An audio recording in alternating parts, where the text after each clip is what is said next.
पिछले एपिसोड में हमने देखा था कि उस मार्शल मास्टर ने आकर किन्नान को एक बड़ी मुसीबत से बचा लिया था, जिसके बाद किन्नान उसके पास जितने भी बॉक्स वगैरह थे जिसको भी उसने खरीदा था उन सभी को खोल देता है। उसके अंदर से काफी अच्छे अच्छे ट्रेजर वगैरह निकले थे और एक जेड भी होता है जिसको देखकर किन्नान काफी ज्यादा हैरान रह चुका था। वो पावर यहाँ पर किन्नान को ये दिखा रही थी कि वो उसकी मार्शल स्पिरिट का ब्रेक थ्रू करवा सकती है। उसी के साथ साथ बेनजंग और एंजल काफी ज्यादा गुस्सा होते हैं क्योंकि पोस्टर लगा दिया गया था कि किन्नान और उसके कुत्ते दोस्तों को पकड़ना है। तो इसी वजह से उन लोगों ने डिसाइड किया था कि वो ऑक्शन में जाकर इन लोगों को यहाँ पर अच्छी तरह से लूट लेंगे। जिसके बाद यहाँ से ये एपिसोड शुरू होता है। तो इस एपिसोड की शुरुआत में वो जो शांडाओ लीग वाली लड़की थी जिसका नाम बिलियान है, वो जाओ को लेकर आई हुई थी जो कि होने वाले ऑक्शन में यहाँ का साथ देने के लिए आया हुआ है। उसको देखकर मैनेजर और थर्ड फ्लोर का जो मास्टर था वो काफी ज्यादा खुश हो जाते हैं कि ये हमारी मदद करने के लिए आया हुआ है ना, तो बहुत अच्छी बात है। जाओ यहाँ पर कह रहा था कि मैं ना बिलियान के कहने पर आया हूँ और कई सारे ट्रेजर को लेकर भी आया हूँ जिसको आप इस ऑक्शन में बेचने के लिए लगा सकते हैं। मेरे पास एक दो नहीं बल्कि करीब करीब 10 ट्रेजर होंगे। मैनेजर और थर्ड फ्लोर का मास्टर कह रहे थे कि बिल्कुल आपको यहाँ पर अगर बिलियान ने भेजा है तो आप तो बिल्कुल एक्स्ट्रा ऑर्डिनरी होंगे और आप जो वेपन वगैरह लाए होंगे उनकी तो क्या ही कहने, वो तो और ज्यादा कमाल के होने वाले हैं। इसके बाद जाओ जो होता है वो अपने पास जितने भी वेपन लेकर आया हुआ था वो सभी को वहां पर बाहर निकाल लेता है, जिसमें तो ज्यादातर स्वॉर्ड थी और एक बड़ा सा हथौड़ा भी होता है। सभी के अंदर से स्पिरिचुअल पावर बाहर निकल कर आ रही थी। थर्ड फ्लोर का मास्टर जो होता है वो अपना चश्मा ठीक करते हुए सारे के सारे वेपन को देखने लग गया था कि आखिर ये कैसे हैं। काफी देर तक उसको देखने और अच्छे से समझने के बाद वो कहता है कि इसमें तो टोटल 9 जो है ना वो किंग लेवल के बढ़िया वाले वेपन है और एक जो है वो इंपीरियल लेवल का काफी कमाल का वेपन है, जिनको मिलाकर ये टोटल 10 वेपन बनते हैं और 10 के 10 बहुत ही अच्छे होंगे जिनको खरीदने के लिए लोगों की लाइन लगने वाली है। तो ये बहुत अच्छी बात है कि इस साल का भी हमारा ऑक्शन अच्छे से हो जाएगा। लेकिन थर्ड फ्लोर के मास्टर को यहाँ पर कुछ ना कुछ छोटी बहुत गड़बड़ दिखाई देती है। तो वो जाओ से कहता है कि आप यहाँ पर आराम करो,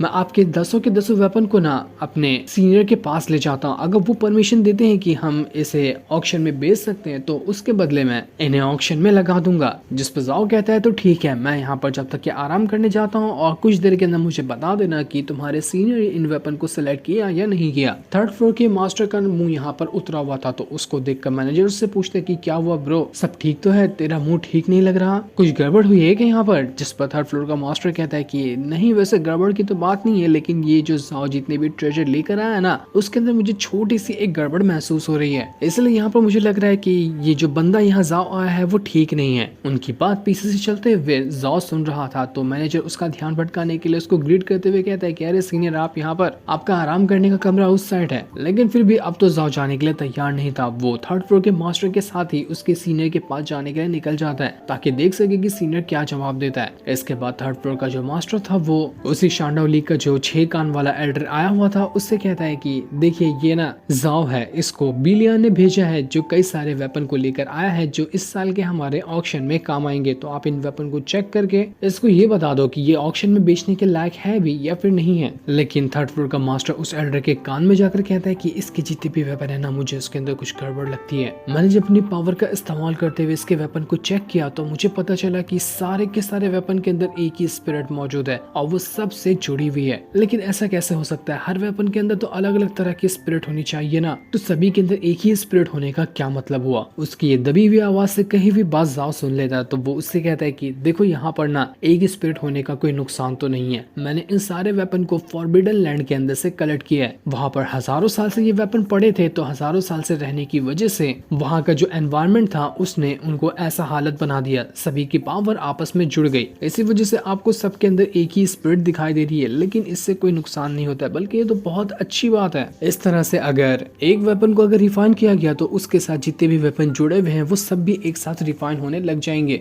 जिस पर वो 6 कान वाला एल्डर कह रहा था कि हाँ बात तो सही कह रहे हो, लेकिन हमें कैसे पता चलेगा कि ये तुम वेपन लाए हुए हैं वो उतने ज्यादा कमाल के भी हैं या फिर नहीं है। क्या पता लो क्वालिटी के वेपन के अंदर तुमने एक ही स्पिरिट डाल दी हो जिस वजह से सारी वेपन चमक रहे हैं और खरीदने के बाद जब कोई इसे रिफाइन करने जाएगा तो पता चला कि ये सारे वेपन तो घटिया थे। ये सुनकर जाओ को गुस्सा आ जाता है। वो उससे कहता है कि यहाँ पर तुम लोगों ने मुझे इसलिए बुलाया था कि मेरी बेइज्जती कर सको। देखो मैं बिलियन के कहने पर यहाँ पर आया, अगर वो नहीं बुलाई होती ना तो मैं यहाँ पर आता भी नहीं। तुम लोगों को मेरा वेपन नहीं चाहिए तो मत लो, मैं चाह रहा हूँ यहाँ से भाड़ में गए, तुम लोग अपना ऑक्शन अपने आप को ही बेचकर करवाते रहना। लेकिन वो एल्डरो थर्ड फ्लोर का मास्टर उससे कहते कि रुक जाओ, हमने ऐसा तो नहीं कहा कि हम यहाँ पर इस वेपन को बेच नहीं सकते, हम इसको बेच सकते हैं, ये अच्छे वेपन है, तो ऐसे नाराज होकर जाने की कोई जरूरत नहीं है। हमारा शानडाउ लीग जो है ना, वो अगर कोई भी यहाँ पर कुछ भी बेचने के लिए आता है तो उस पर से अपना प्रॉफिट 30% रखता है। मतलब कि इस ऑक्शन के अंदर अगर तुमने कोई भी अपने वेपन को बेचा और जितनी भी उसकी कीमत का फायदा मिला तुम्हें, तो उसका 30% हमें देना पड़ेगा।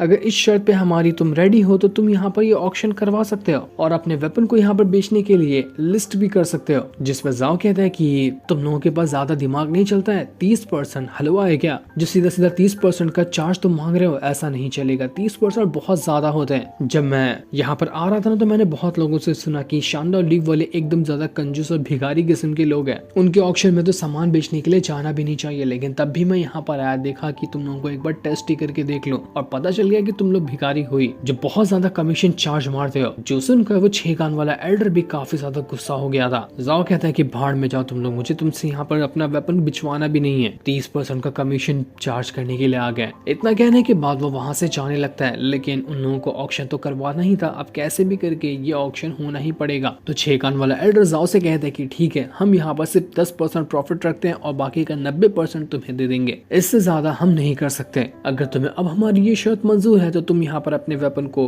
शॉर्ट लिस्ट कर सकते हो, और अगर नहीं तो तुम यहाँ से जा सकते हो। ये सुनकर जाओ काफी ज्यादा खुश हो जाता है क्योंकि वो चाह यही रहा था। लेकिन उसकी वेपन क्या है, उसने किस तरह से इन सभी को बनवा कर क्या गड़बड़ी करके रखी है, ये तो अभी हमें नहीं पता चलता। वो यहाँ पर 6 कान वाले एल्डर से कहता है कि आपका बहुत बहुत शुक्रिया, मैं इस शर्त पे आपकी राजी हूँ, मैं 10% प्रॉफिट आपको देने के लिए भी रेडी हूँ, तो आप यहाँ पर मेरे वेपन को बिचवाने की तैयारी कर दो। 6 कान वाला एल्डर बहुत ज्यादा भड़का हुआ था, ये एक मौका मिल जाए मैं इसको नहीं छोड़ने वाला। इसके बाद ऑक्शन को शुरू कर दिया जाता है। वो मैनेजर जो था यहाँ पर आने के बाद जो भी मेहमान आए हुए थे सामान खरीदने के लिए, उन सभी का स्वागत कर रहा होता है। सारे मेहमानों को अलग अलग कमरा दिया गया था ताकि किसी की आइडेंटिटी ना पता चल सके कि कौन से कमरे के अंदर कौन बैठा है और किसने किस चीज पर बोली लगाई। वो कह रहा होता है कि हर कमरे वाले लोग अपने कमरे के अंदर से सामान पर बोली लगा सकते हैं। तो अब चलो बातें बहुत हो गई, यहाँ पर ऑक्शन को शुरू करते हैं। सबसे पहला जो ऑक्शन वो करवा रहा था चीज का, वो थी इमॉर्टल लोटस। वो इमॉर्टल लोटस बेचने के लिए सबसे पहले यहाँ पर बोली शुरू करवाता है, जिसका स्टार्टिंग कीमत थी 300 सोने के सिक्के, और हर जो कीमत अगली बढ़ेगी वो हर 100 सिक्के के हिसाब से कीमत बढ़ने वाली है। मतलब कि 300 के बाद 400 फिर 500 होगा। इस इमॉर्टल लोटस को शानडाउ लीग वाले ने हानचेन माउंटेन के अंदर से बहुत डीप जाकर बाहर निकाला था, इस वजह से इसकी कीमत इतनी ज्यादा थी। वहीं हम लैंग और हुआन और चुयुन को देखते हैं जो तीनों भी यहाँ पर ऑक्शन के लिए आए हुए थे। लेकिन असल में ये लैंग, हुआन और चुयुन नहीं, बल्कि लैंग के भेस के अंदर किन्नान है और हुआन के भेस के अंदर एंजल है और चुयुन के भेस के अंदर बेनजोंग बैठा हुआ है। इन तीनों ने अपनी आइडेंटिटी छुपाने के लिए अपना भेस बदल कर रखा है ताकि कोई पहचान ना सके कि ये लोग कौन है। एंजल को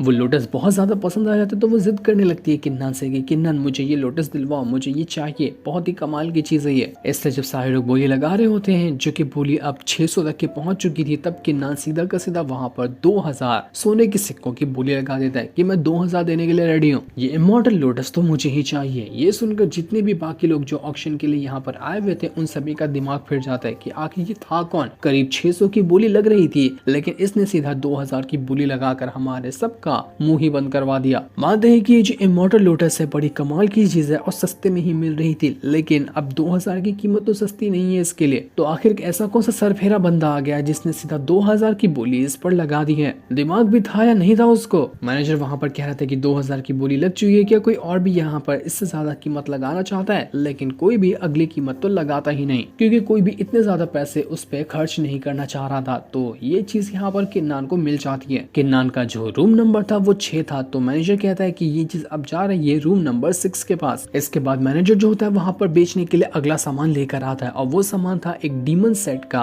पीक लेवल का एक पिल, जिसको डीमन वगैरह ने अपनी बहुत ज्यादा पावर का इस्तेमाल करते हुए रिफाइन किया है, जो कि बहुत ही खतरनाक चीज है। बेनजोंग चुयुन के भेस के अंदर किन्नान को परेशान करते हुए कह रहा था कि अरे ब्रो मुझे ये दिला दे, बस ये मुझे दिला दे, तो जो बोलेगा मैं वो करूंगा, 3 दिन तक मैं तेरी हर बात मानूंगा, वो भी आंखें बंद करके, बस मुझे ये पिल दिला दे, ये पिल बहुत कमाल की है, मैं उसको लेना चाहता हूँ। किन्नान कह रहा था कि अबे यार ढंग से भी तो बोल सकता था, इतना ज्यादा मुझे हिलाने की क्या जरूरत थी, पूरा दिमाग हिला कर रख दिया तूने। ठीक है मैं तेरे लिए ये पिल खरीद देता हूँ। इसके बाद किन्नान वापस से इसकी भी कीमत 2000 लगा देता है, जबकि इसकी भी स्टार्टिंग कीमत करीब 500 ही थी। सारे लोग फिर से हैरान कि अबे ये 2000 वाला बंदा फिर से जाग गया, कहीं ये 2000 के बंडल तो नहीं लेकर आया ना कि खाली इसके बाद 2000 थे, जो भी कीमत दिखी उसका 2000 लगाऊंगा, उससे ना आगे ना उससे पीछे लगाऊंगा। इसके बाद वो पिल भी यहाँ पर किन्नान को ही मिल जाती है, जिसके बाद मैनेजर अगले अगले कई सारे ट्रेजर को लेकर आता है, लेकिन किन्नान हर ट्रेजर पे ना देखता कि ये क्या है, बस डायरेक्ट कहता है कि मैं इसकी 2000 देने को तैयार हूँ। देखते ही देखते किन्नान ने कई सारी चीजों को खरीद लिया था। वहाँ पर मौजूद जितने भी लोग थे वो लोग समझ जाते कि ये बंदा पागल आदमी है, हम तो इस रूम नंबर 6 के अंदर घुस कर देखेंगे कि ये अंदर बैठा हुआ कौन है। जो